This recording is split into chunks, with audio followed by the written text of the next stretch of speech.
A las 9:17 de la mañana del 22 de enero de 1943, un joven teniente llamado John George, con apenas 27 años y procedente del estado de Illinois, se mantenía agazapado entre los restos derrumbados de una antigua posición enemiga cerca de Point Cruz. Desde allí observaba con una concentración casi absoluta un enorme árbol de banyan situado a unos 220 metros. Miraba a través de una mira óptica que durante 6 semanas había sido motivo de bromas entre los oficiales de su propio batallón. Era un tirador talentoso, campeón estatal, pero aún no había tenido la oportunidad de demostrar nada en el frente. En aquella zona, los informes hablaban de 11 tiradores japoneses ocultos entre los bosques de la costa. En tan solo 3 días, esos especialistas habían terminado con la vida de 14 soldados del 130 o Regimiento de Infantería, una cifra que estaba minando la moral de todos. Para muchos de los mandos, el rifle de George no era más que un juguete poco adecuado para las condiciones de la campaña. Algunos lo llamaban una compra por catálogo. Otros insinuaban que era un arma más apropiada para cacería que para una operación militar. Cuando en Tennessee había abierto la caja de madera con su Winchester equipado con una mira Lyman Alaskan y montaje Griffin & Howe, incluso el armero se había reído, preguntándole, mitad en broma, si planeaba enfrentar animales salvajes o soldados enemigos. George, sin perder la calma, había explicado que su elección estaba hecha pensando en el adversario que pronto encontraría en el Pacífico. Sin embargo, cuando su unidad embarcó hacia Guadalcanal, el rifle aún seguía almacenado en Illinois. Mientras los demás pasaban las horas limpiando sus Garand, él solo podía esperar que su arma personal llegara a tiempo. Pidió que fuese enviada mediante correo militar, cruzando los dedos para que no se extraviara en el trayecto. 6 semanas después, a finales de diciembre de 1942, un sargento de suministros le entregó al fin un cajón marcado como frágil. Dentro estaba el rifle por el que había ahorrado 2 años enteros de sueldo de la Guardia Nacional. A pesar de ser más ligero que muchos fusiles reglamentarios y de estar equipado con una mira que añadía un peso considerable, seguía siendo un arma de cerrojo con 5 disparos, muy distinta del Garand semiautomático que todos los demás utilizaban. Su capitán, decidido a mantener la uniformidad, había ordenado que dejara su rifle deportivo en la tienda. George ignoró la orden. Para él, ese era el instrumento que conocía mejor que cualquier otro. En ese momento, la 132, la infantería acababa de relevar a los marines, quienes llevaban meses exhaustos luchando por el control de Guadalcanal. Habían protegido la estratégica pista de Henderson Field, pero no habían logrado asegurar el imponente Monte Austin, ni tampoco expulsar a los defensores ocultos en los densos bosques costeros al oeste del río Matanicau. El monte, de más de 460 metros, era un bastión japonés con decenas de posiciones fortificadas. El batallón de George lo había atacado en diciembre, en una campaña de más de 2 semanas que dejó cientos de bajas antes de asegurar la ladera occidental. Paradójicamente, en todo ese tiempo, George no había disparado ni una sola vez su Winchester contra el enemigo. Pero el entorno alrededor de Point Cruz era distinto. La lucha se desarrollaba entre árboles gigantes, raíces entrelazadas y sombras donde cualquier figura inmóvil podía disparar sin ser detectada. Los tiradores japoneses conocían cada rincón, usaban fusiles Arisaka con ópticas adaptadas y poseían una paciencia casi sobrehumana. El 19 de enero, uno de ellos abatió a un soldado que llenaba cantimploras en un arroyo. Al día siguiente, 2 hombres más cayeron durante una patrulla, y el 21, otros 3 fueron alcanzados por disparos provenientes de árboles que los grupos de reconocimiento habían pasado por alto. Las pérdidas eran tan constantes que el comandante del batallón decidió actuar. Esa noche llamó a George y le dijo que necesitaba a alguien capaz de detener aquella amenaza silenciosa. Quería saber si ese rifle enviado por correo realmente podía marcar alguna diferencia. George explicó su experiencia. Campeón estatal con solo 23 años, capaz de agrupar disparos a larga distancia, con una precisión excepcional, incluso sin mira óptica. Sus resultados en competencias civiles superaban lo que la mayoría de los soldados podía lograr con armas reglamentarias. El comandante, intrigado pero aún escéptico, le dio hasta el amanecer para demostrar su habilidad. Aquella noche, George revisó su Winchester como si fuera una extensión de sí mismo. Retiró la capa de conservante, revisó fijaciones, ajustó la mira y cargó el arma con munición calibre .30-06 que había guardado desde su entrenamiento en Tennessee. No tenía asistente, ni observador, ni equipo adicional. Solo un cantimplora, unas cuantas tiras de munición y la certeza de que, al amanecer, tendría que enfrentarse a los tiradores más pacientes del Pacífico. Con la primera luz del 22 de enero, se desplazó hasta una posición elevada, los restos de un antiguo refugio japonés capturado días antes. Desde allí se dominaba una amplia extensión de palmerales y más allá un conjunto de imponentes banyanes cuyos troncos podían medir varios metros de diámetro. Se decía que los tiradores japoneses solían subir antes del amanecer y permanecían inmóviles durante horas, casi fusionándose con la corteza y la sombra. George, sin ayuda, sin radio y sin ningún tipo de apoyo inmediato, se instaló en la estructura semiderruida, acomodó la culata contra su hombro, respiró hondo y comenzó a escudriñar cada rama a través de su mira, esperando el mínimo movimiento que pudiera delatar a su adversario. A primera hora de la mañana, cuando el sol apenas conseguía atravesar la espesura de la selva de Guadalcanal, el teniente segundo John George se acomodó entre los restos ennegrecidos de una antigua posición enemiga. Había pasado semanas escuchando bromas sobre su extraño rifle de catálogo, pero aún así mantenía el ojo firme detrás de la mira Lyman Alaskan, como si llevara toda la vida esperando exactamente ese momento. Aquella mañana, a lo lejos, los árboles respiraban con una quietud casi sospechosa, y él sabía que la calma en la selva nunca significaba seguridad. La mira que llevaba montada, una óptica modesta de 2,5 aumentos, pero increíblemente nítida para distancias medias, no convertía a George en un francotirador legendario de inmediato. Sin embargo, le permitía distinguir movimientos que a simple vista se perderían entre el follaje. El ambiente estaba cargado con el sonido constante de insectos, pájaros y el eco lejano de la artillería. Con el tiempo, George había aprendido a deshacerse mentalmente de todo ese ruido para enfocarse solamente en lo que realmente importaba, cualquier cambio en las copas de los árboles. Revisó su campo visual con paciencia, moviendo la mira como si estuviera leyendo una página invisible, de izquierda a derecha, de arriba hacia abajo, repitiendo el patrón una y otra vez, hasta que, después de varios minutos, algo llamó su atención. Una rama se movió de manera sutil, demasiado sutil para atribuirla al viento, porque no había brisa alguna. Era un desplazamiento diminuto, casi imperceptible, pero suficiente para alertarlo. A más de 200 metros, en lo alto de un enorme árbol de ramas entrelazadas, una figura oscura se revelaba lentamente entre las hojas. El hombre, vestido con ropa que se mezclaba con la sombra del tronco, observaba con absoluta concentración la ruta de suministros por donde el batallón de George transitaba desde hacía días.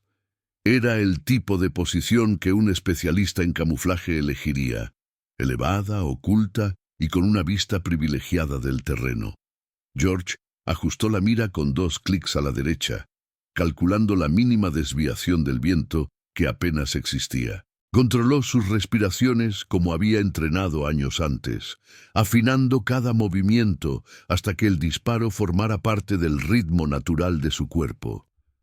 Acarició el gatillo pulido del Winchester, un disparador tan suave que parecía romperse con solo pensarlo, y cuando la presión llegó al punto perfecto, el arma rugió con un retroceso seco, enviando el proyectil directo hacia el objetivo. En el árbol, la figura se sacudió y cayó como si el mundo bajo sus pies hubiera desaparecido. El cuerpo descendió entre las ramas, golpeando una y otra vez antes de estrellarse contra el suelo de la jungla. George accionó el cerrojo sin apartar el ojo de la mira. Expulsó la vaina vacía y cargó otra munición. Sabía que no debía celebrar ni relajarse.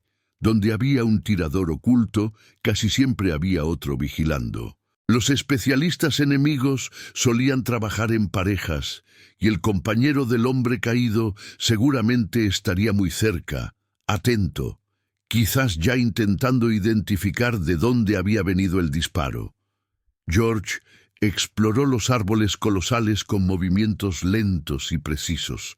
Aquellos gigantes podían esconder a más de un observador, incluso a varios, gracias a su altura imponente y a las sombras profundas entre las ramas. Pasaron algunos minutos hasta que localizó un segundo movimiento sospechoso, esta vez en un árbol distinto, un poco más al norte.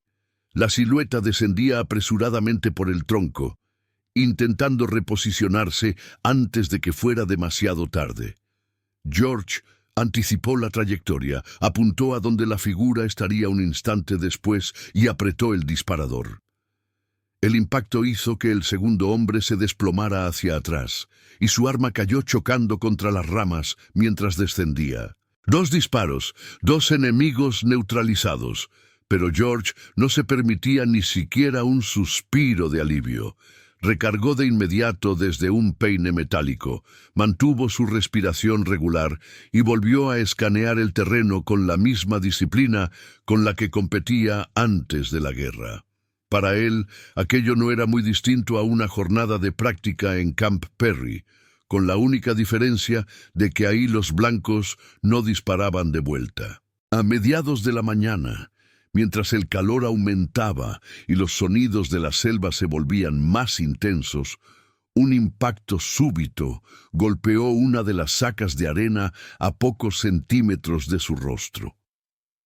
La tierra le salpicó los ojos y lo obligó a deslizarse hacia un lado, pegándose contra la pared del refugio improvisado. Esa vez, el disparo venía de otra dirección completamente diferente, lo que significaba que había un tercer tirador oculto entre los árboles. George esperó varios minutos sin moverse un centímetro. Sabía que cualquier reacción impulsiva podía revelar su posición, y un especialista escondido solo necesitaba un instante para aprovechar el error. Cuando consideró que el tirador o bien había cambiado de sitio o estaba intentando identificarlo, regresó con extremo cuidado a su punto de observación y volvió a pegar el ojo a la mira. Los árboles al suroeste formaban un grupo denso, casi imposible de leer, pero uno de ellos tenía varias ramas desgastadas, como si hubiera sido utilizado repetidamente como escondite. Finalmente, casi 10 minutos después del disparo inicial, distinguió una silueta mal camuflada. El enemigo había cambiado de rama, pero no de árbol, una decisión arriesgada que evidenciaba prisa o falta de alternativas. George alineó la cruz de la mira sobre la forma oscura, controló su respiración una vez más y disparó. La figura cayó sin emitir un sonido. Para el mediodía, había logrado neutralizar a 5 especialistas enemigos en distintos puntos del bosque costero. La noticia corrió por el batallón más rápido de lo que él habría deseado. Los mismos soldados que se habían burlado de su rifle de pedido por correo, ahora querían presenciar su trabajo de cerca. Pero George rechazó todas las solicitudes sin dudar. Cualquier persona adicional significaba ruido, distracción y, sobre todo, un blanco más visible para quienes aún permanecían ocultos en lo alto de los árboles. Su misión estaba lejos de terminar, y aquel rincón del Pacífico seguía lleno de ojos observándolo. A las 9:17 de la mañana del 22 de enero de 1943, un joven oficial llamado John George, segundo teniente y antiguo campeón de tiro del estado de Illinois, se encontraba agachado entre los restos carbonizados de un antiguo refugio enemigo cerca de Point Cruz. Había pasado más de un mes soportando bromas de otros oficiales por el peculiar equipo que llevaba. Un rifle con mira telescópica que muchos consideraban un simple accesorio deportivo. Pero él sabía que no lo era. Ese día, mientras observaba a través del lente un gigantesco árbol de banyán a más de 200 metros, no tenía ni una sola baja confirmada, y estaba decidido a cambiar eso. El área de Point Cruz era una zona peligrosa, cubierta por espesos bosques de cocoteros y grandes árboles que ofrecían escondites perfectos. Allí, según los reportes, actuaban 11 tiradores enemigos que durante las últimas 72 horas habían acabado con la vida de 14 hombres del 132er Regimiento de Infantería. La reputación de esos francotiradores era tan temida que los oficiales bromeaban para aliviar la tensión, incluso ridiculizando el rifle de George, llamándolo juguete o capricho por correspondencia. Cuando desempacó su Winchester modelo 70 meses antes, en Tennessee, el armero incluso cuestionó si ese instrumento estaba pensado para cacería menor o para enfrentar a un verdadero adversario. George había explicado que su intención era usarlo en el frente del Pacífico, pero cuando su unidad fue enviada a Guadalcanal, el rifle quedó rezagado en un almacén del ejército. Durante la larga travesía en barco hacia la isla, él observaba cómo el resto de los soldados desmontaba y limpiaba sus Garand, mientras su propio rifle permanecía a miles de kilómetros, guardado en una caja de madera en Illinois. Entonces solicitó que fuera enviado por correo militar, con la esperanza de que llegara antes de que fuese demasiado tarde. 6 semanas después, a finales de diciembre de 1942, un sargento de suministros finalmente le entregó una caja frágil marcada con su nombre. Dentro estaba el rifle por el que había ahorrado 2 años enteros de salario en la Guardia Nacional. El arma, con su mira Lyman Alaskan, pesaba casi lo mismo que el Garand estándar del ejército, pero era completamente distinta. Acción de cerrojo, 5 disparos, precisión de tiro fino. Exactamente el tipo de arma que muchos consideraban inútil para la jungla. Por eso su capitán le ordenó dejarlo en la tienda y tomar un arma verdadera. George no obedeció. Había confiado toda su formación en ese instrumento. El 136 Regimiento había llegado para relevar a los Marines, quienes llevaban desde agosto luchando sin descanso. Aunque habían conseguido asegurar el aeródromo de Henderson Field, aún no lograban expulsar al enemigo de las colinas cercanas ni de los densos bosques costeros. En esa zona elevada, conocida por el enemigo como Geu, más de 500 soldados defendían un entramado de casi 50 fortificaciones. El batallón de George había combatido allí 16 días seguidos, avanzando metro a metro, perdiendo a decenas de compañeros.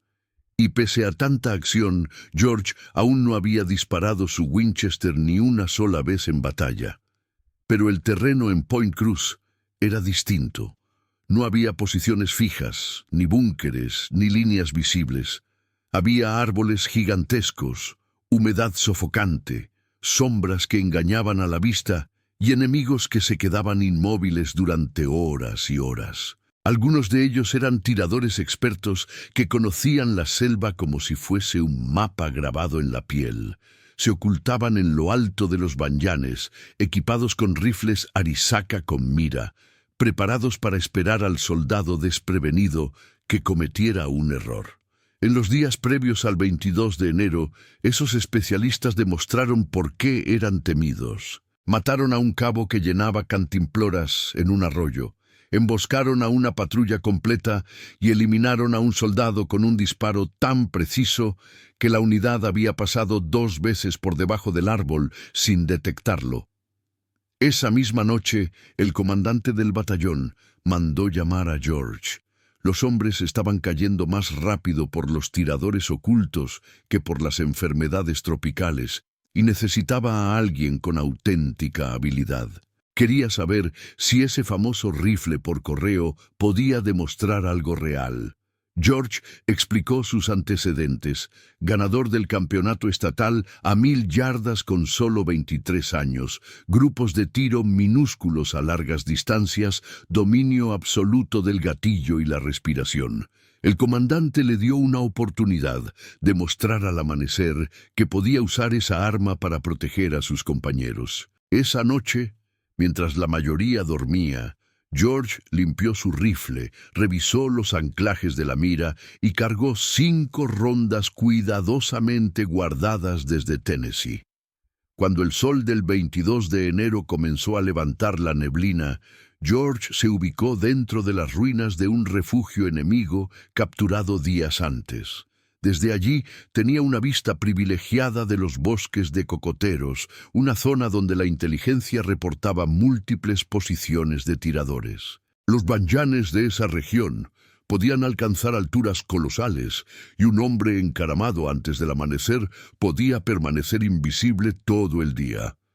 George se instaló sin asistente, sin transmisor, sin observador. Solo él, su arma, un poco de agua y 60 cartuchos. Entonces empezó a escrutar el follaje en silencio, sabiendo que en alguna parte había ojos observándolo también. La mira Lyman solo ofrecía un aumento modesto, pero suficiente para detectar vibraciones imperceptibles. La jungla nunca callaba. Insectos, aves, ecos lejanos de artillería, ramas pesadas agitándose por criaturas ocultas. George se concentró en diferenciar el ruido natural de algo más sutil: movimiento humano. Escaneaba cada árbol centímetro a centímetro, como si estuviera revisando un mosaico infinito de sombras. Entonces ocurrió. Una rama vibró sin que existiera la menor brisa, apenas un pequeño desplazamiento, luego otro. Allí, a 80 metros de altura, entre el abrazo de 3 gruesas ramas, distinguió la silueta compacta de un tirador vigilando el sendero por donde el batallón movía suministros. Ajustó la mira, controló su respiración y presionó lentamente el gatillo. Un disparo, un impacto y un cuerpo que caía entre las ramas hasta estrellarse contra el suelo. Pero George sabía que no debía celebrar. Estos tiradores nunca trabajaban solos. Mientras recargaba, buscó con cuidado en los árboles cercanos. Cualquier sombra podía ser un segundo francotirador observando desde otro ángulo. Finalmente, detectó movimiento a unos 60 metros al norte. Otro tirador descendiendo apresurado, intentando retirarse antes de ser descubierto. George adelantó el tiro, disparó y lo vio caer hacia atrás, dejando caer su rifle entre las ramas. 2 disparos, 2 bajas, y la mañana acababa de empezar. A media mañana, un impacto enemigo golpeó un saco de arena a centímetros del rostro de George. Esa bala había venido de otra dirección, demostrando que el enemigo no se rendía fácilmente. Le tomó casi 20 minutos localizar al tercero, oculto en un grupo de árboles y reposicionado en una rama diferente. Ese error le costó la vida. Para el mediodía, George ya había eliminado 5 tiradores enemigos, y la noticia corría por todo el batallón. Aquellos que se habían burlado ahora querían observarlo, pero él rechazó compañía. Un simple espectador podía llamar demasiado la atención. Sin embargo, los tiradores enemigos no eran ingenuos. Aprendieron rápido. Esa tarde permanecieron absolutamente inmóviles. George no detectó ni un solo movimiento, y cuando regresó al cuartel a las 4 de la tarde, el capitán Morris ya no tenía rastro de burla en la voz. Lo quería de vuelta al amanecer. El día 23 comenzó con lluvia torrencial. El agua convertía la selva en un lodazal espeso que oscurecía todo más allá de 100 metros. George esperó pacientemente hasta que el clima cedió un poco, y fue entonces cuando detectó a otro tirador que había aprovechado la tormenta para ascender sin ser escuchado. Estaba mucho más lejos que los anteriores, casi 300 metros. Era una señal clara. Estudiaban su alcance, analizaban sus tiempos, trataban de superar su ventaja. Pero George ajustó la caída del proyectil y acertó. El sexto tirador cayó con un solo disparo, y esa baja desencadenó una respuesta distinta. Poco antes de las 10 comenzaron a caer proyectiles de mortero alrededor del búnker donde había estado operando. Habían triangulado su posición por el sonido o el destello del disparo. El primer bombardeo cayó corto, el segundo más cerca. El tercero destruiría su refugio. George salió corriendo entre la vegetación, se lanzó dentro de un cráter y sintió como una serie de explosiones consumía el puesto que había ocupado minutos antes. Cuando el silencio volvió, buscó una nueva posición, una enorme caída de árbol que ofrecía buena vista y protección. Desde allí continuó su labor. El intercambio ya no era unilateral. Ahora ambos bandos lo estaban cazando. Esa tarde eliminó a 2 tiradores más, incluyendo uno que se había ocultado en lo alto de un banyán tan elevado que su silueta se recortó contra el cielo al cambiar la luz del sol. Al caer la tarde, el capitán Morris envió un mensajero para traerlo de vuelta. George había estado más de 9 horas en posición. Reportó 8 bajas confirmadas y 12 disparos utilizados. Era una proporción extraordinaria, pero sabía que la misión no había terminado. Esa noche, mientras limpiaba cuidadosamente su Winchester, repasó mentalmente la situación. 11 tiradores enemigos en total. 8 ya habían caído. Quedaban 3, los más experimentados, los que probablemente habían observado sus métodos, sus tiempos, su arma, y ahora sabían que él era el principal obstáculo para volver a atacar a sus compañeros. Intentó dormir, pero no pudo. A las 3 de la madrugada se rindió a la vigilia y permaneció sentado en la oscuridad con su rifle sobre las piernas. A las 4:15, la lluvia volvió a caer con fuerza, y para las 5:30, la tormenta era tan intensa que las operaciones al amanecer tendrían que retrasarse. George utilizó ese tiempo adicional para moverse hacia una posición completamente distinta. Ni el búnker destruido, ni el árbol caído. Un lugar inesperado, un punto al que ningún tirador enemigo imaginaría que él se desplazaría. Y allí, escondido entre raíces húmedas y aire pesado de selva tropical, se preparó para enfrentarse a los últimos 3 especialistas que lo buscaban tanto como él a ellos. Al amanecer, George buscó un nuevo punto de observación. Se desplazó unos 70 metros hacia el sur respecto a su última posición y eligió un conjunto de rocas enormes que los marines habían utilizado semanas antes como refugio para una de sus posiciones defensivas. Aquellas piedras formaban una especie de parapeto natural, suficientemente sólido para detener esquirlas y con un ángulo de visión que le permitía cubrir varias entradas a los bosques de cocoteros. Desde ahí podía ver sin ser visto un detalle que se convertía en la diferencia entre regresar vivo o desaparecer sin rastro. Se acomodó entre las grietas de las rocas, dejó que la humedad de la madrugada le calara la ropa y esperó pacientemente a que la lluvia tropical dejara de golpear la selva. Poco antes de las 8, el aguacero empezó a transformarse en una llovizna fina, y con cada minuto que pasaba, la espesura comenzaba a recuperar nitidez. Era la oportunidad que George necesitaba para volver a trabajar. Ajustó su respiración, levantó el rifle y empezó a examinar los árboles con movimientos lentos y calculados, como si cada centímetro del paisaje pudiera esconder una amenaza.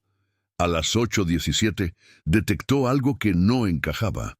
A unos 190 metros, un combatiente enemigo se había colocado en una palmera baja, apenas a 12 metros del suelo. Era una decisión extraña. La mayoría buscaban alturas mayores para conseguir mejores ángulos de visión, pero aquel había apostado por esconderse dentro de las hojas densas de la palmera. Desde el nivel del suelo nadie lo habría notado. Pero George no estaba al nivel del suelo. Desde las rocas tenía un ángulo privilegiado que le permitía ver entre las hojas, distinguir contornos y notar la silueta oscura de hombros y cabeza. Se llevó el rifle al hombro, alineó la mira y empezó a aplicar la presión en el disparador, con la calma de alguien que ha repetido el movimiento miles de veces. Pero algo le detuvo de golpe. Aquella escena era demasiado evidente, casi construida para llamar la atención. George llevaba días midiendo la habilidad de los francotiradores enemigos, y sabía que los que quedaban eran los más experimentados, los más pacientes, los que no cometerían un error tan básico. Si ese tirador estaba allí, tan expuesto a un observador en altura, era porque alguien quería que pareciera vulnerable. George relajó los músculos, bajó ligeramente el rifle y volvió su atención al entorno.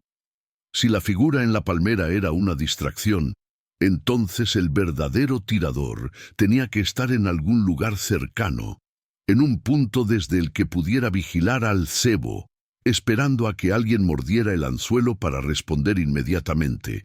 George empezó un barrido metódico, árbol por árbol, rama por rama, ampliando el círculo de observación hasta cubrir más de 300 metros a la redonda.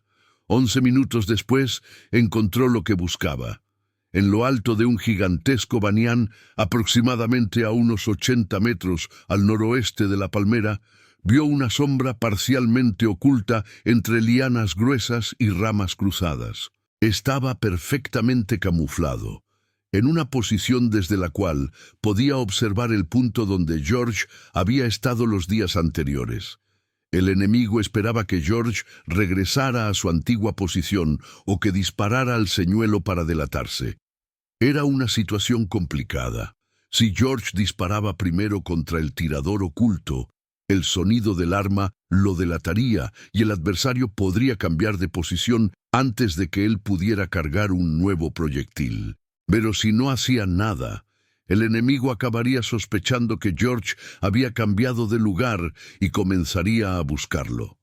Necesitaba provocar un movimiento, un gesto, una reacción. Decidió convertir el truco en su ventaja. Volvió a apuntar al tirador de la palmera. Ajustó el arma teniendo en cuenta la ligera brisa que cruzaba la zona y apretó el disparador.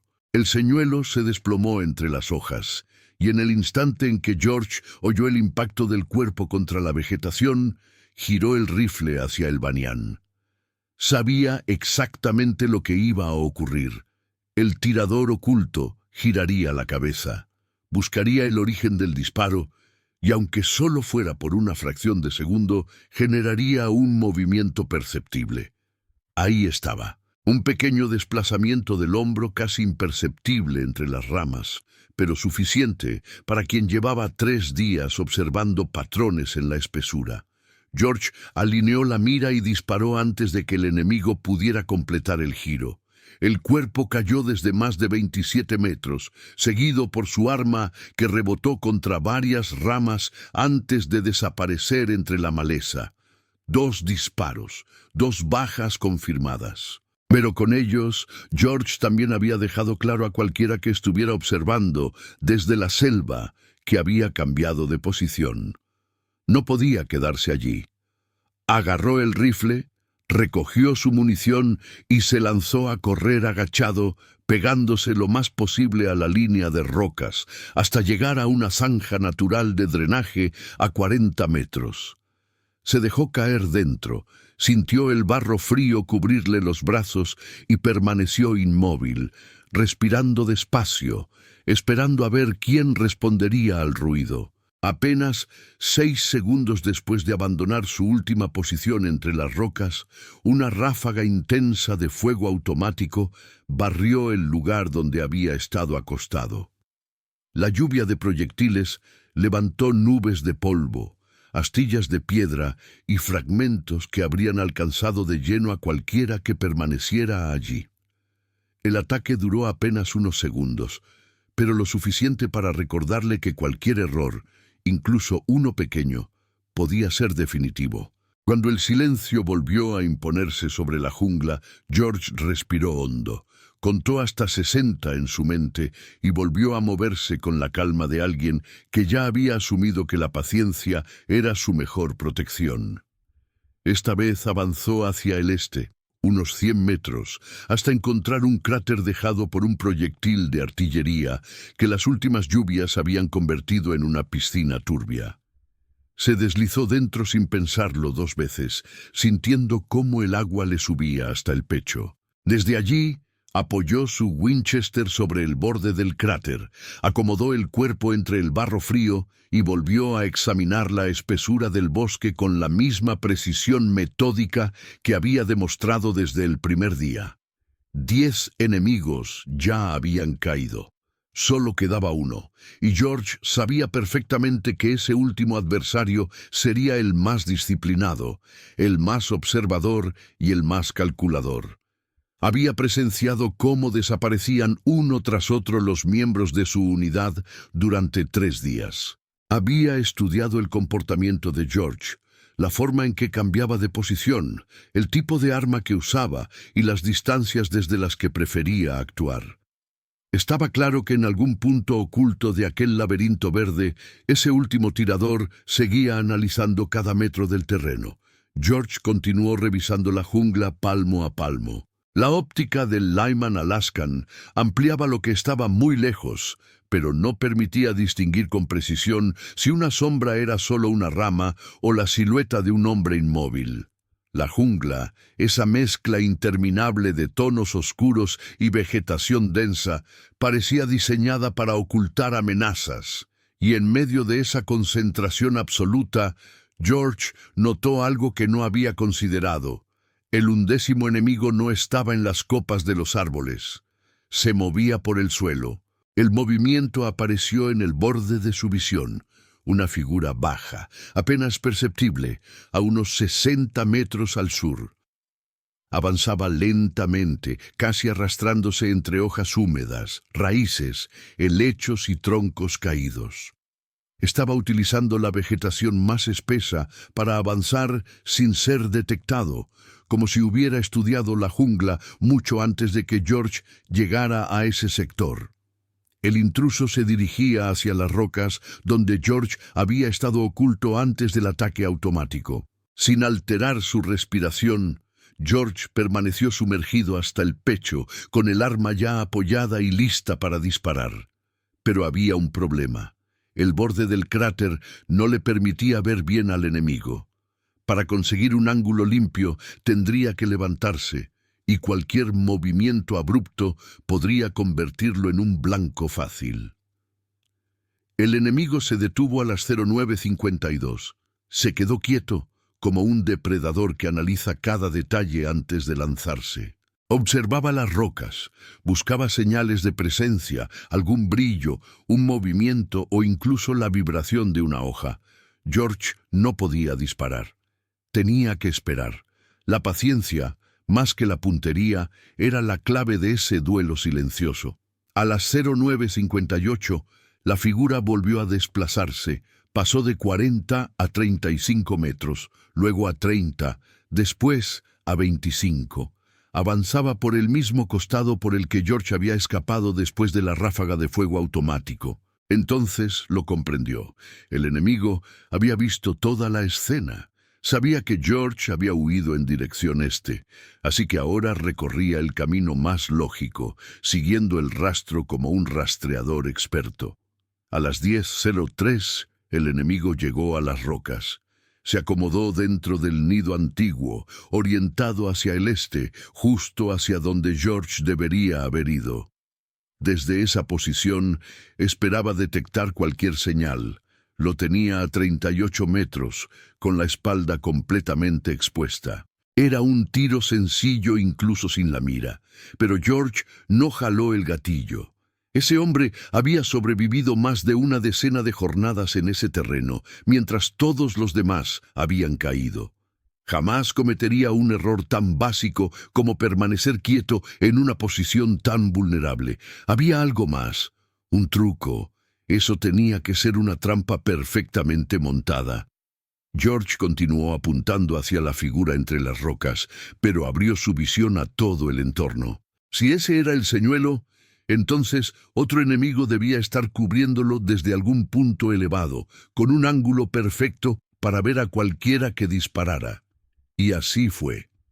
A las 10:06 lo vio.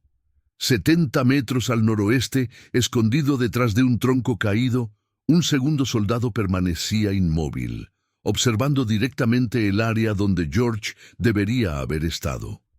No respiraba fuerte, no buscaba un mejor ángulo, solo esperaba. Su arma apuntaba al drenaje donde George supuestamente se habría ocultado tras la ofensiva automática. Había dos rivales trabajando en conjunto. Tal vez estos dos eran los últimos tiradores, actuando como un dúo altamente entrenado. O quizá el 11º había buscado refuerzos para eliminar al hombre que había alterado todo el equilibrio en ese sector de la isla.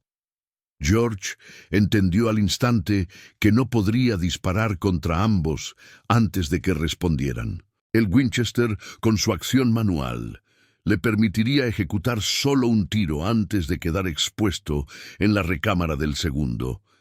Necesitaba otra solución. La situación le había dado a sus perseguidores el tiempo suficiente para rastrear su posición y responder de inmediato. George entendió que repetir la misma táctica sería inútil, así que optó por algo mucho más arriesgado. Con movimientos lentos y calculados, fue descendiendo en el agua hasta quedar prácticamente oculto. Solo la parte superior de su cabeza y sus ojos sobresalían, como si fuera una sombra atrapada entre el barro y la corriente silenciosa. Mantuvo su Winchester apuntado hacia arriba para evitar que el agua entrara en el cañón y permaneció inmóvil, esperando el momento exacto para actuar. Mientras tanto, uno de los militares que lo buscaban, el que se había refugiado entre las rocas, se incorporó después de varios minutos de vigilancia. Había observado el canal sin detectar actividad alguna y llegó a la conclusión equivocada de que George había cambiado de rumbo hacia el este. Levantó una señal para su compañero situado detrás de un tronco caído y ambos comenzaron a desplazarse juntos, manteniendo una separación estratégica de unos 70 metros entre sí. Su avance no era apresurado. Estaban realizando un barrido de terreno, una maniobra destinada a descubrir cualquier rastro o forzar a su objetivo a abandonar su escondite. George, aún completamente cubierto por el agua fría, siguió sin moverse ni un milímetro. El dúo enemigo avanzó más allá del cráter donde él había entrado. Ahora, sin saberlo, estaban posicionados entre George y la línea de árboles, completamente expuestos por la espalda. Con extrema cautela, él emergió del agua como si fuera parte del paisaje. Dejó que el goteo que caía de su uniforme, de su rostro y del arma se deslizara sin hacer ruido. Lentamente apoyó la Winchester en su hombro, respiró hondo y se preparó. Su primer objetivo era el militar más cercano, aquel que había estado vigilando desde las rocas. A unos 40 metros de distancia, George apretó el disparador. El impacto lo derribó al instante. Rápidamente accionó el cerrojo, preparó un nuevo proyectil y se giró para enfrentar al segundo hombre, que ya se encontraba reaccionando y levantando su propio rifle. Antes de que pudiera apuntar, George volvió a disparar. Con esos dos impactos ya sumaban 11 los hostiles neutralizados en los últimos 3 días. Él había logrado limpiar la zona de amenaza, una área donde, en apenas 72 horas, varios compañeros estadounidenses habían perdido la vida por ataque sorpresa. Pero su labor aún no había terminado. Mientras ascendía nuevamente hacia el borde del cráter para recoger las vainas gastadas, un sonido lo detuvo en seco. Voces, varias, provenientes desde la línea de árboles. Eran más hombres desplazándose hacia los dos cuerpos. Aquellos que él había enfrentado no operaban solos, formaban parte de un grupo mayor. George regresó al agua de inmediato, hundiéndose hasta dejar solo sus ojos visibles.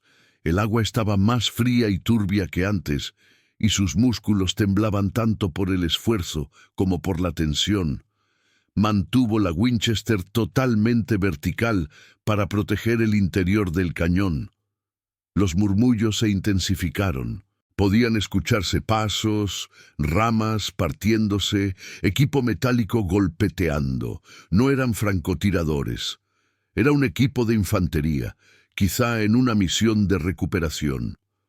George estimó al menos 6 hombres, aunque podrían ser más.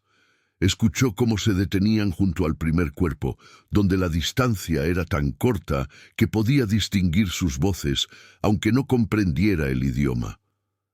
Luego avanzaron hacia el segundo cuerpo, intercambiando comentarios con un tono que revelaba preocupación. No tardaron en reiniciar su avance. Esta vez no retrocedían hacia el bosque. Se dirigían directamente al cráter.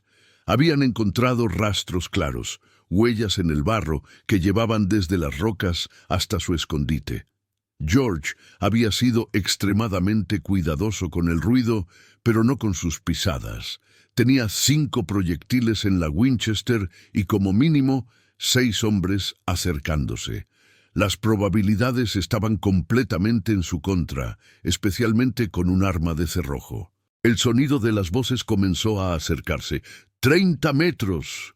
25. 20. Uno de los militares apareció finalmente en el borde del cráter, asomándose hacia abajo. Sus miradas se cruzaron por un instante que pareció eterno. George reaccionó sin dudar.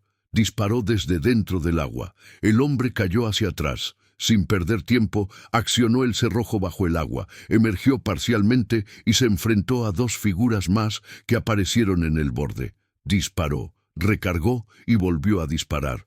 Ambos cayeron. Solo le quedaban 3 proyectiles. Los gritos se multiplicaron alrededor. Más hombres venían en su dirección. George salió del cráter por el lado norte, intentando poner tierra entre él y los que avanzaban. Corrió unos 20 metros y se lanzó detrás de un árbol caído. Casi al instante, una lluvia de disparos atravesó la selva, golpeando el terreno alrededor del cráter y sobre el tronco que le daba cobertura. El eco de los disparos resonaba como un rugido incesante entre la vegetación. Los disparos que sonaban alrededor no estaban dirigidos a un objetivo claro. Eran respuestas instintivas a cualquier ruido o movimiento entre la maleza. George, agachado detrás del tronco caído, evitaba exponerse mientras observaba cuidadosamente la zona a través de la mira. Distinguió sombras desplazándose. 2 militares avanzaban lentamente hacia el cráter que él había abandonado minutos antes. Estaban a unos 45 metros. George centró la mira en el primero y presionó el disparador. Cayó de inmediato. El segundo se lanzó al suelo buscando protección. Solo quedaban 2 proyectiles en su rifle, y para empeorar la situación, escuchó nuevas voces aproximándose por su retaguardia. Los hostiles estaban ejecutando un movimiento envolvente. Un grupo se acercaba desde el sur y otro desde el este. Si George permanecía allí, quedaría atrapado entre ambos. Analizó la situación en segundos. No tenía posibilidad de sostener un enfrentamiento prolongado con un arma de cerrojo contra varios hombres equipados con rifles semiautomáticos. Necesitaba cortar el contacto y retroceder hacia las líneas estadounidenses. Tomó su rifle con firmeza y corrió hacia el norte. La vegetación densa lo golpeaba a medida que avanzaba. Enredaderas se enganchaban en sus botas y ramas bajas lo rozaban en el rostro. Los disparos enemigos no tardaron en seguirlo. Los proyectiles pasaban silbando a centímetros, perforando troncos y levantando polvo del piso de la selva. George corrió todo lo que sus piernas permitieron durante 1 minuto y medio antes de lanzarse dentro de otro cráter. Este estaba seco, lo que le permitió recostarse en la pared interior para recuperar el aliento y evaluar. Escuchó con atención. Las voces estaban más lejanas, lo que significaba que el grupo había desistido de perseguirlo. Probablemente habían regresado con la intención de reagruparse y revisar el área donde habían perdido a tantos compañeros. George revisó su rifle. El culatín tenía barro adherido y aún caían gotas de agua del cañón. Solo quedaban 2 rondas y las tiras de alimentación estaban en su mochila que había dejado atrás en el cráter lleno de agua. A las 10:47 reanudó su avance, esta vez moviéndose con calma, casi reptando, aprovechando cada tronco, cada elevación y cada sombra como cobertura. Se dirigía hacia el noreste, en dirección a las líneas amigas. La selva, que antes estaba llena de voces y disparos, ahora parecía contener la respiración. Solo se oía su respiración y a la distancia el murmullo grave de la artillería. A las 11:13, George llegó al perímetro estadounidense. Un centinela de los Marines lo detuvo y George se identificó. El soldado lo escoltó hasta el puesto de mando del batallón. Allí, George informó directamente al capitán Morris, quien solicitó un reporte completo. George explicó: 11 francotiradores enemigos eliminados en 4 días. 12 rondas usadas contra ellos, 11 impactos precisos. Luego, el enfrentamiento con la infantería. 3 enemigos más, 5 proyectiles disparados en ese combate. Cuando Morris preguntó por su munición, George respondió que solo le quedaban 2 rondas. El capitán también preguntó por el estado del rifle, y George comentó que aún funcionaba, aunque necesitaba una limpieza profunda. Barro en el mecanismo, agua en el cañón. Morris le ordenó descansar, limpiar el arma y prepararse para moverse al día siguiente. El batallón avanzaría hacia el este y el área de los campos de cocoteros dejaba de ser una prioridad. Los informes de inteligencia indicaban que las fuerzas japonesas estaban abandonando Guadalcanal y que completarían la retirada en unas 2 semanas. George volvió a su tienda. Desarmó completamente su Winchester y dedicó 2 horas a limpiarlo pieza por pieza. Aceite, cosmolina y muchos parches hasta que el cañón quedó impecable. Revisó las monturas de la mira, ajustó la distancia ocular y cargó 5 rondas nuevas. A las 1400 horas recibió un mensaje. El comandante del regimiento quería verlo. George caminó hacia el cuartel general, suponiendo que el capitán Morris había entregado un informe negativo por sus acciones. Lanzar un enfrentamiento sin autorización, gastar munición valiosa, operar sin apoyo. Sin embargo, al llegar encontró a Morris y a 2 oficiales más. Uno de ellos era el coronel Ferry, comandante del regimiento. Ferry fue directo al punto. Quería saber si George podía entrenar a más hombres para hacer lo que él había hecho en la selva. George respondió que sí, pero que necesitaría tiempo, rifles equipados con ópticas y soldados que ya tuvieran habilidad previa con el disparo. Ferry explicó que la división disponía de 14 rifles Springfield, equipados con miras Unertl, armas especializadas que habían pertenecido a los Marines. También contaba con 40 hombres en el regimiento que habían calificado como tiradores expertos antes del despliegue. Su intención era formar una sección de tiradores selectos, entrenarlos, establecer tácticas y eliminar cualquier amenaza enemiga que permaneciera en las zonas de operaciones estadounidenses. George aceptó, aunque puso una condición. Quería conservar su Winchester. Ferry accedió de inmediato. Los 14 Springfield con miras Unertl serían para los hombres. El Winchester modelo 70 seguiría siendo suyo. El entrenamiento comenzó el 27 de enero. George reunió a los 40 tiradores en un campo improvisado a 2 millas al este de Henderson Field. Aunque todos tenían excelentes puntajes en prácticas de tiro con miras abiertas hasta los 450-500 metros, ninguno tenía experiencia real como franco observador. Ninguno había trabajado desde ocultamiento ni había operado en misiones de largo sigilo. George inició desde lo más básico: control de respiración, presión del disparador, lectura del viento. Los Springfield, con sus ópticas largas, pesaban más de 5 kilos, considerablemente más que el Garand estándar y más que su propio Winchester. Esa masa hacía que el arma fuera estable, pero también agotadora de sostener durante tiempos prolongados. Enseñó a los hombres a usar cualquier punto de apoyo disponible: rocas, troncos, sacos de arena. La selva pocas veces ofrecía una posición ideal, por lo que cada tirador debía aprender a improvisar plataformas estables en cualquier terreno. La fase de entrenamiento en el campo se extendió durante 3 días intensos, llenos de ajustes, correcciones y práctica constante. George comenzó el entrenamiento de sus equipos con ejercicios exigentes y progresivos. Primero hicieron disparos a blancos estacionarios desde distancias de 100 a 400 metros, perfeccionando la puntería y la respiración. Luego pasaron a objetivos en movimiento, que requerían anticipar el desplazamiento y ajustar la trayectoria.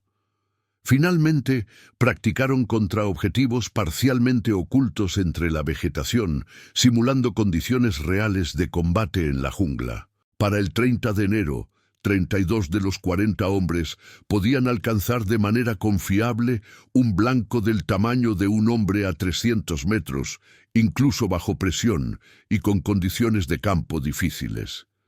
Con ese nivel de preparación, George organizó a los tiradores en parejas, un francotirador y un observador. El papel del observador era crucial. Portaba binoculares y un rifle Garand, y su función principal era localizar objetivos, advertir sobre peligros cercanos y mantener la seguridad del equipo mientras el tirador se concentraba en el disparo. Tras cada eliminación, los roles podían intercambiarse, asegurando que ambos desarrollaran habilidades completas y reduciendo el riesgo de depender de un solo hombre en combate. El 1 de febrero, George llevó 4 equipos al terreno operativo con una misión clara: despejar posiciones japonesas al oeste del río Matanacau. La inteligencia señalaba que pequeños grupos de soldados enemigos aún operaban en la zona. No eran francotiradores, sino infantería rezagada que no había evacuado aún. A la luz del amanecer, los equipos se posicionaron estratégicamente. George fue acompañado por el cabo Hayes como su observador. Se instalaron en un terreno elevado que dominaba un sendero utilizado por los japoneses para reabastecerse. A las 07:20 apareció un soldado enemigo en el camino. Hayes confirmó la ubicación con los binoculares y George disparó con precisión. El hombre cayó al instante. George recargó y vigiló el área, sin detectar más movimientos. Durante las siguientes 6 horas, su equipo neutralizó a 7 soldados más en ese mismo sendero. De 7 disparos, 6 fueron letales. Solo uno falló debido a la influencia del viento. Las demás secciones reportaron resultados similares. En total, 23 soldados japoneses eliminados en un solo día, sin bajas estadounidenses. La sección de francotiradores continuó operando durante los primeros días de febrero. Para el 9 de febrero, George y su equipo habían confirmado 74 eliminaciones, contando únicamente aquellas en las que pudieron verificar los cuerpos. Mientras tanto, la evacuación japonesa se aceleraba. Destructores llegaban por la noche a recoger tropas desde Cape Esperance, al extremo occidental del Canal de Watt. Las fuerzas estadounidenses avanzaban para interceptar la retirada, pero los japoneses ofrecían resistencia eficaz mediante acciones de retaguardia. La sección de francotiradores de George tenía la tarea de eliminar a cualquier enemigo cubriendo las rutas de escape. El 7 de febrero, durante una operación cerca del río Tanamboa, George fue alcanzado por un disparo en el hombro izquierdo. La bala le giró el torso y lo derribó. Hayes lo arrastró hasta un lugar seguro y pidió asistencia médica. La herida era grave, pero no letal.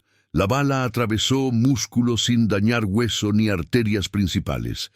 George fue evacuado a un hospital de campaña cerca de Henderson Field. Los médicos limpiaron y suturaron la herida, indicando que necesitaría descanso y que no podría volver a combatir por al menos 3 semanas. Durante las 2 semanas que permaneció en recuperación, los japoneses completaron su retirada de Guadalcanal. El 9 de febrero, las fuerzas estadounidenses llegaron a Cape Esperance y encontraron el área vacía. La campaña había concluido. La sección de francotiradores de George había operado durante 12 días con 74 bajas confirmadas y sin perder ningún hombre propio. La unidad recibió reconocimiento oficial del cuartel general de la división y el coronel Ferry recomendó a George para una estrella de bronce. Sin embargo, la guerra de George no había terminado. Mientras se recuperaba, llegaron órdenes del Mando del Pacífico. Se necesitaban oficiales experimentados para una misión secreta en Birmania. George se ofreció voluntario. En marzo, ya estaba en un transporte cruzando el Pacífico hacia el oeste con su Winchester modelo 70 cuidadosamente protegida en una caja impermeable en la bodega. La mira Lyman Alaskan estaba envuelta en paño aceitado. George desconocía los detalles de la misión en Birmania. Solo sabía que involucraba combate en jungla, patrullas de largo alcance y operaciones detrás de las líneas japonesas. Era el tipo de operación donde un tirador capaz de impactar blancos a 600 metros sería indispensable. El transporte llegó a India el 3 de abril. George y 200 oficiales más recibieron un informe detallado de su asignación. Serían incorporados a una nueva unidad compuesta por 3.000 hombres. La unidad aún no tenía una designación oficial, pero los hombres se referían a sí mismos como Merrill's Marauders. La 5,37 unidad compuesta recibió su denominación oficial el 28 de mayo de 1943, aunque el entrenamiento había comenzado ya en abril. La preparación intensiva incluía simulaciones de patrullas en jungla, reconocimiento de rutas enemigas y prácticas de tiro de precisión bajo condiciones extremas. El entrenamiento avanzaba, ahora centrado en tácticas de penetración a larga distancia, supervivencia en jungla y operaciones prolongadas sin líneas de suministro. La unidad estaba inspirada en los Chindits del brigadier británico Orde Wingate. Fuerzas móviles y pequeñas capaces de operar profundamente detrás de las líneas enemigas durante semanas o incluso meses. George fue asignado al 2º batallón. Su función no aparecía oficialmente como francotirador. El ejército estadounidense aún no tenía puestos formales para esa especialidad en su estructura organizativa. Sin embargo, George fue designado líder de un pelotón de fusileros, y la recomendación del coronel Ferry lo acompañaba desde Guadalcanal. El mando del batallón conocía la habilidad extraordinaria de George con un rifle.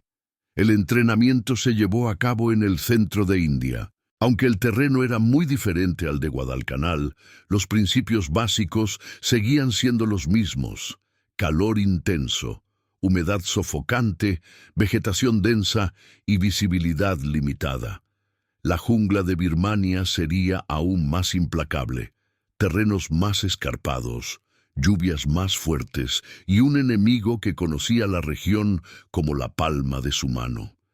George hizo ajustes en su equipo para la misión en Birmania. Su Winchester modelo 70 había rendido de manera excelente en Guadalcanal, pero allí las operaciones eran de corto alcance con suministros regulares. En Birmania, los patrullajes durarían semanas, recorriendo cientos de millas por jungla virgen. Cada gramo contaba. Por eso, reemplazó la mira Lyman Alaskan por una más ligera, la Weaver 330, que ofrecía la misma ampliación de 2,5x, pero con 8 onzas menos de peso. También sustituyó la culata de madera por una versión sintética más ligera. Con estas modificaciones, el rifle pasó de pesar 9 lb 12 oz a 8 lb 14 oz, una diferencia pequeña, pero en patrullas de semanas cargando hasta 60 libras de equipo, cada onza era crucial. Los Marauders ingresaron a Birmania en febrero de 1944 con una misión clara: avanzar por el norte del país y capturar el aeródromo de Myitkyina, clave para las rutas de suministro aliadas hacia China. La zona estaba bajo control japonés, con aproximadamente 4.000 soldados hostiles. La unidad debía aproximarse por tierra, atravesando terrenos que los japoneses consideraban imposibles para fuerzas grandes. Montañas abruptas, ríos caudalosos, selva densa, sin carreteras y con senderos limitados. Todos los suministros debían ser transportados a pie o con mulas, sin apoyo motorizado ni artillería, solo rifles, morteros y la capacidad de moverse rápido a través de terreno extremadamente difícil. El batallón de George inició la marcha el 24 de febrero. En la primera semana recorrieron 83 millas a través de selva montañosa. Los hombres caían exhaustos, el malaria se propagaba y las mulas tenían problemas para sortear el terreno. Varias debieron ser sacrificadas tras fracturarse al descender pendientes pronunciadas. Para marzo, la unidad había cubierto 217 millas y enfrentado al enemigo en 12 ocasiones. Escaramuzas pequeñas, emboscadas rápidas y enfrentamientos relámpago, seguidos siempre de una retirada veloz. Los Marauders no estaban diseñados para ocupar terreno, sino para moverse, hostigar, cortar rutas de abastecimiento y generar caos detrás de las posiciones japonesas. George usó su Winchester 3 veces durante la marcha. Primero a 412 metros contra un oficial japonés que dirigía tropas en un cruce de río. Luego a 380 metros contra una posición de ametralladora. Y finalmente a 290 metros contra un francotirador que había inmovilizado a una patrulla. 3 disparos, 3 bajas confirmadas. Nunca disparó más de una vez por enfrentamiento. El sonido del disparo de la Winchester era distintivo y diferente del crujido seco del Garand. Un solo disparo anunciaba su presencia. Un segundo daba tiempo al enemigo para localizarlo. George aprendió a disparar y moverse de inmediato, priorizando siempre la supervivencia y la precisión. La marcha hacia Myitkyina duró 3 meses. Para finales de mayo, los Marauders habían recorrido más de 700 millas. La mayor parte de las pérdidas no fue en combate, sino por enfermedad: malaria, disentería, tifus. La unidad, que comenzó con 5.300 hombres, quedó reducida a menos de 3.000 efectivos operativos. El 17 de mayo capturaron finalmente el aeródromo de Myitkyina. La operación fue un éxito estratégico, pero el costo humano había sido extremo. La unidad quedó temporalmente incapacitada para el combate, debilitada por las bajas y las enfermedades, y por el tiempo prolongado en la jungla, sin descanso ni atención médica adecuada. George sobrevivió a la campaña en Birmania, demostrando su habilidad, resistencia y disciplina excepcionales, consolidando su reputación como uno de los francotiradores más efectivos y adaptables del teatro de operaciones del Pacífico. Su experiencia combinaba puntería de precisión, improvisación táctica y liderazgo bajo condiciones extremas, capacidades que lo marcarían para futuras misiones críticas. Su Winchester sobrevivió a la brutal campaña en Birmania, pero el rifle, que había demostrado una precisión letal en Guadalcanal, apenas fue usado 7 veces durante 3 meses de operaciones. Las patrullas de los Marauders rara vez requerían disparos de largo alcance con mira telescópica. La mayoría de los enfrentamientos eran emboscadas a corta distancia, a menos de 50 metros, o tiroteos en vegetación densa, donde la visibilidad no superaba los 10 metros. Durante esos 3 meses en la jungla, George comprendió algo fundamental. La guerra moderna estaba cambiando, y las necesidades de un soldado eran distintas. El Winchester modelo 70 era un arma excepcional, quizás el mejor rifle deportivo de cerrojo jamás fabricado. Su precisión, robustez y confiabilidad habían salvado vidas y eliminado enemigos con eficiencia letal. Sin embargo, la guerra futura ya no dependería de un solo rifle o de la puntería individual de un soldado. Los rifles semiautomáticos, como el Garand, se estaban convirtiendo en estándar. La siguiente guerra exigiría armas diferentes, tácticas nuevas y una coordinación masiva. Para George, no habría un próximo conflicto inmediato. En junio de 1944 fue evacuado de Birmania junto con el resto de los Marauders. La unidad fue disuelta oficialmente y George fue reasignado a labores de entrenamiento en Estados Unidos. Nunca volvió a disparar su Winchester en combate. A su regreso en julio de 1944, recibió el ascenso a capitán y fue destinado a Fort Benning, Georgia, donde su misión era formar oficiales de infantería en puntería, tácticas de pequeña unidad y liderazgo bajo condiciones extremas. En sus clases, George transmitía todo lo aprendido en Guadalcanal y Birmania. Cómo moverse a través de terreno selvático, cómo identificar y comprometer objetivos a distancia, cómo operar de manera independiente sin depender de líneas de suministro. Su Winchester modelo 70 lo acompañaba siempre. Ese rifle había viajado de Illinois a Tennessee, de Guadalcanal a India, de Birmania a Georgia. Había cobrado la vida de al menos 14 enemigos confirmados, probablemente muchos más. Aunque George dejó de llevar la cuenta después de Birmania. Guardado en un baúl en su cuartel, la Winchester rara vez era observada. El mundo había cambiado. Las islas del Pacífico eran recuperadas una a una. Las fuerzas estadounidenses avanzaban a través de Francia y hacia Alemania. La necesidad de tiradores individuales con rifles propios estaba desapareciendo. La guerra moderna exigía estandarización, producción en masa, partes intercambiables, soldados con equipos idénticos y entrenamiento uniforme. George comprendía la necesidad estratégica, pero sentía que algo se estaba perdiendo. La destreza individual, la habilidad artesanal del soldado, la idea de que un hombre con el rifle adecuado y la formación correcta podía alterar el curso de una batalla.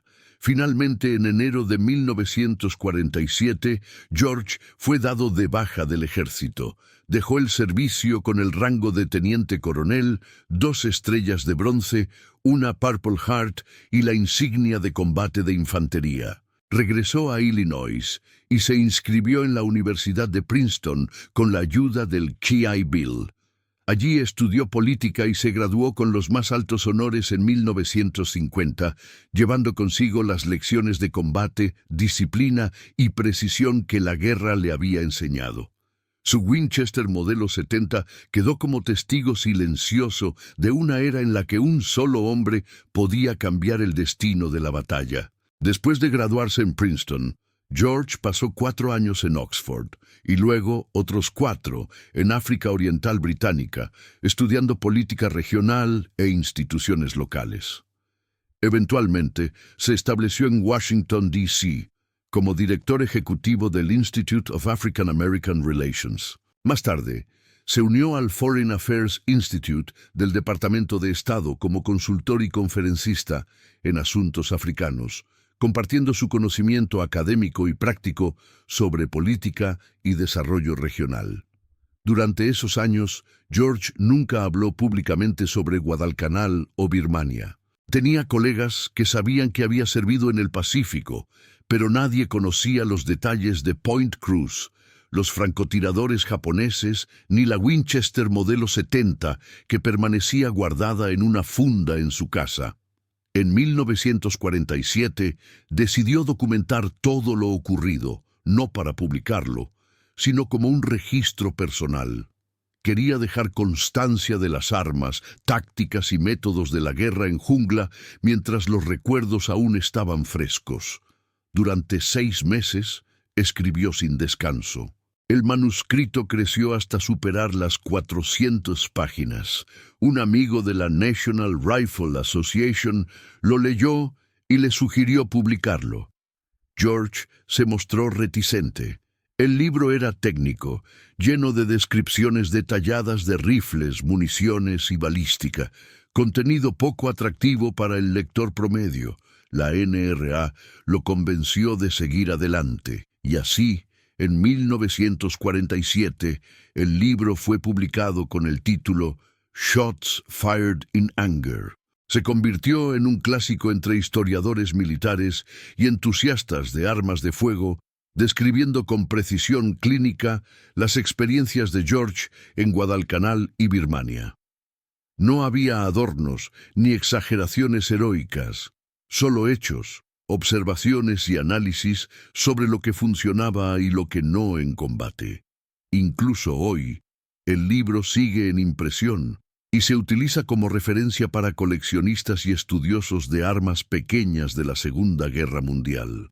Las descripciones de las armas japonesas de George se consideran entre los relatos más detallados y contemporáneos disponibles, un legado de precisión histórica que ningún otro documento puede igualar. George vivió para ver a Estados Unidos participar en 3 guerras más: Corea, Vietnam y la Guerra del Golfo. Observó la evolución de los rifles militares, desde el Garand hasta el M14 y finalmente el M16. Fue testigo de cómo el francotirador se convirtió en una especialidad militar formal, con entrenamiento y equipo dedicados. Vio cómo las lecciones de la Segunda Guerra Mundial eran reaprendidas y refinadas por nuevas generaciones de soldados, aplicando la experiencia de hombres como él. John George falleció el 3 de enero de 2009, a los 90 años. La Winchester modelo 70, que había eliminado a los francotiradores japoneses en Guadalcanal, fue donada al National Firearms Museum en Fairfax, Virginia. Hoy descansa en una vitrina con una placa que explica su historia. Para la mayoría de los visitantes parece un rifle de caza antiguo más, pero no lo es. Es el arma que demostró que un tirador excepcional, equipado con una mira por correspondencia, podía superar a francotiradores entrenados profesionalmente. El rifle que limpió los campos de Point Cruz en 4 días, mientras que un batallón entero no lo había logrado en 2 semanas. El arma que cambió la perspectiva del ejército estadounidense sobre la importancia de la puntería individual en la guerra moderna. Si esta historia te conmovió tanto como a nosotros, haz un favor. Dale al botón de me gusta. Cada like le dice a YouTube que esta historia merece ser vista por más personas. Suscríbete y activa las notificaciones. Estamos rescatando historias olvidadas de archivos polvorientos todos los días. Historias de hombres que demostraron su valor y habilidad con coraje verdadero. Personas reales, heroísmo real. Deja un comentario ahora y cuéntanos desde dónde nos estás viendo.